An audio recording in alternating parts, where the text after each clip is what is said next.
Mk3 Focus RS update. Now, we know you're going to point out that this isn't the registration number that we gave to the warranty company. That's because when the vehicle was sold, it was sold with a different plate on it, RS03 OCS, I think it was one of them, I'm pretty sure. That's the information that we give to the warranty company. They are fully aware that it's got a different plate on it. Irrespective of that, we've got the engine out. It's not a pretty sight. This is probably worse than ours, isn't it, Ben? By what? Quite a long way, I think. 50% worse? Yeah, so from down below, it didn't look that ridiculous, did it, Ben? It just looked like it was cracked, but the story's completely different when we're taking the engine out, as you can see from the mess at the bottom in the oil tray. The cylinder head, let's start there, shall we, Ben? Surprising. We took a spark, Al took a spark plug out, didn't he? Yeah, it all looked alright, didn't it, to be fair, but well, you never know, do you, until obviously you get it apart. We were assuming that maybe, you know, the rod had let go and left the piston in the bore or whatever, or the piston had snapped from the gudgeon pin down or whatever. We ended up with the same as we had, which was the electrode was smashed into the end of the spark plug. But that wasn't the case. Al took the spark plugs out and there was none that were smashed into the end. But what we have found is a little bit of a relief in one of the cylinders on the actual head itself, and a little tiny mark on the edge. So that's something that we're going to have to address and just see whether we'll probably send this off to a specialist engineering place just to have a look at it and to pressure test it, just because it's not the easiest head to pressure test, is it? Not without, you know, all the equipment under the sun. So we'll send that off, get it checked over, make sure it's right, and hopefully save the need to replace the cylinder head if we can, purely because we've decided that a second-hand engine on eBay or from a breaker's yard is circa 3,500 to 4,000 quid. A new engine is how much? For 7,000 roughly, plus the VAT. Plus the VAT, yeah. So that makes 8,400 quid. And we've also figured out that if we buy the bits off Ford, it's going to be a lot cheaper for us, isn't it, Ben? So the short motor bare block crank and internals is what, 1,850 quid plus VAT? Yeah. The cylinder head was bare again, was 900 quid. 900 quid plus the VAT. So the cams are only cheap, but believe it or not, they've got one of the cams, haven't they, Ben? But the other ones are on back order, no expected. Oh, did they say it was discontinued? Something ridiculous. Yeah. So we've got a set of cams if this does need new cams, but we don't think it does. So even if this is scrap, we're only going to have to buy a bare cylinder head, aren't we?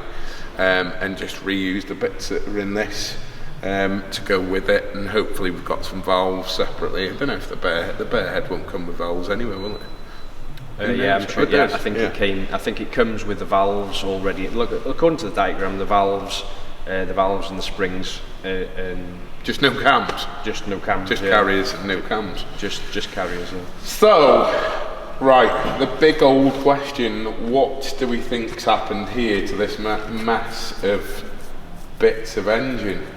Something inside it that's locked it up? Something that's broken off the piston and travelled downwards? I mean, we've got part of a con rod still connected to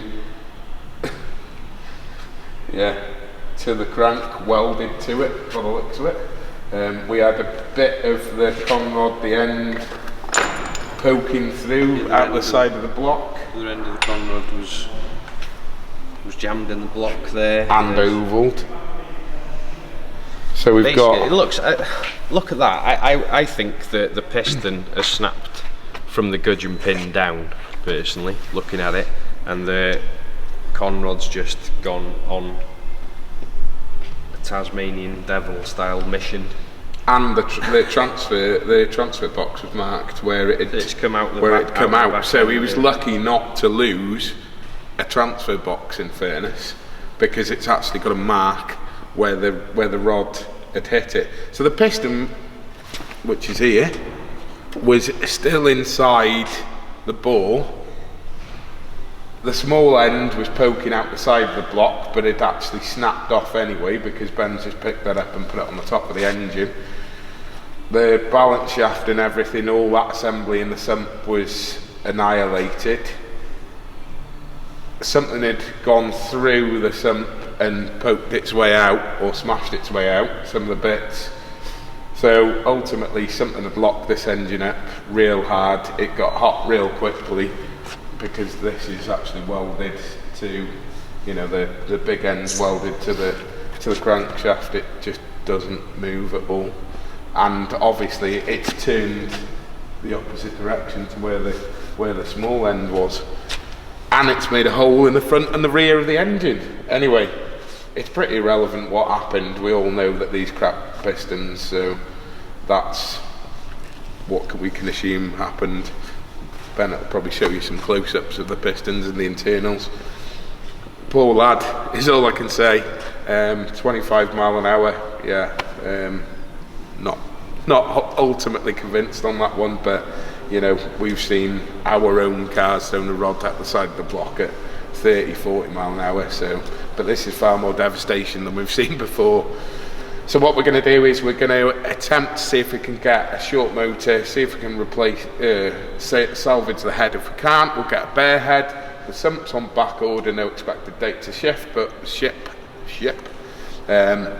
However, we've checked an ST250 sump, and as we thought, it will fit because we knew that people used the ST250 centre sections or block itself to do upgrades. We're not going to do that because we're going to essentially give the customer a new engine. That's what we're going to do in it, but really. Yeah. Took us about, I suppose, a day overall to take this engine out and get it on the deck and get everything stripped off. Really want it, Ben, but Al did it, so. Yeah, about a day to get it all out and stripped. Not too bad really, considering. So yeah, we'll give you an update. We've just got to find somewhere to get these. The other biggest thing that we've got is that if anyone knows about Ford, they'll know that they always supersede parts, and we found an engine gasket kit, or a kit gasket engine as they like to call it, but that had been superseded by another part and another part and another part, and then came back round full circle to the original set. Now we've got no information about that kit. The factory have told us that it is available, but we've just got to order it. We don't even know how much it's going to cost. So that's an unknown.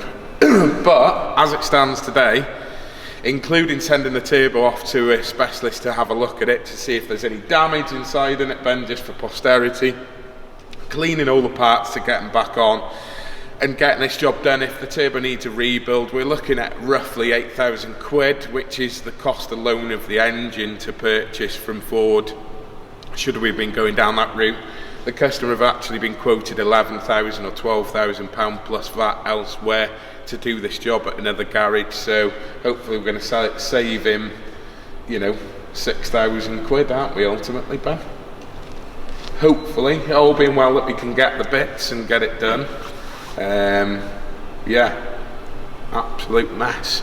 So if you haven't already, then please consider, do you know what, subscribing to the channel. Hit that bell icon, stay notified. Comment down below if you've suffered something similar or you know someone who has. We'll try and get a bit of a list down below here.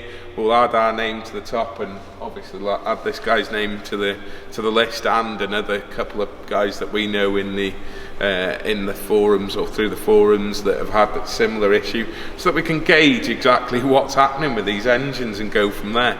But for now, give this video a thumbs up just if you enjoyed it, and to show the owner a bit of support, because he's got a big bill at the end of this, and it's not really his fault, and it's definitely not the dealer's fault or the warranty company. As we said before, there's a very small contribution from the warranty and the dealer who are matching it pound for pound. Well done to them too for you know, honouring what they needed to do. To be fair, I can't say fairer than that. Check out some of the other videos that we've got on the Ford Fiesta ST180 track car. We've got some other interesting content coming up as well. A lot of series based stuff, including this, amongst all the normal stuff that we do. But stay safe, and hopefully this thing will work itself out, and we'll bring you some more content on this, some more information once we've got the bits. Cheers guys. Ta-da.